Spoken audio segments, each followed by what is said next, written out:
Hello everyone, how are you doing? This is MD Tech here with another quick tutorial. In today's tutorial, I'm going to show you guys how to go about resolving if you are having a problem with Windows not being able to print due to a problem with the current printer setup. So this can definitely be an annoying issue, and in today's tutorial I'm going to show you guys how to hopefully go about it without too much of a hassle. And we're going to go ahead and jump straight into it. And we're going to begin by opening up the Start menu. Type in regedit, so regedit. Best result should come back a registry editor listed directly above app. Go ahead and right click on that and select run as administrator. If you receive a user account control prompt, go ahead and select yes.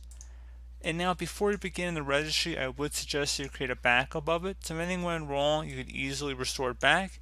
In order to create the backup, again, it's very simple. We're just going to go ahead and select the File tab and then Export. File name, I normally recommend naming it the date in which you're making the backup. Export range should be selected to all and save it to an easily accessible location on your computer. And then once that's done, if you ever need to import it back in, you just would select File and then Import and navigate to the file location like I said. So pretty straightforward process. And now we're ready to begin. So we're going to start by double clicking on the HK current user folder. So I'm going to expand this a little bit. So you can see we have the HK current user. Go ahead and double click on that. Do the same thing now for the software folder. Same thing for Microsoft.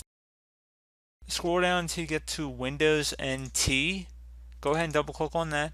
So then once you've expanded Windows NT, do the same thing for current version. And then finally, there should be a Windows folder in here. Just go ahead and left click on that one time. Now that we are in here, you want to go right click on this Windows folder and select permissions. Now in this window here, you want to go select the add button, and into this field you want to type in everyone,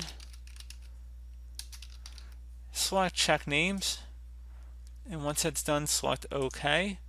And then you want to check mark the box where it says full control allow, and then once that is done there, you want to go select apply and OK to save the change.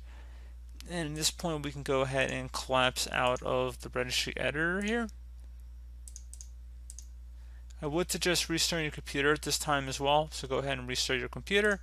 And once your computer has restarted, we're going to open up the Start menu, type in services.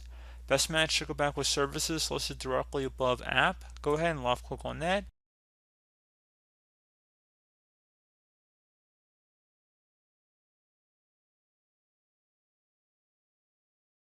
Locate the print spooler service, so you might have to go down a little bit, but shouldn't have to be too far here, and go ahead and double click on it. Once the print spooler service is opened here, you want to go make sure service status is running. If it's stopped, you want to select the start button and then startup type again, set that to automatic. Select apply and OK to save the change for that. Would suggest restarting your computer as well as also restarting your printer as well, so do both. So pretty straightforward process here, guys. Do hope that I was able to help you out, and I do look forward to catching you all in the next tutorial. Goodbye.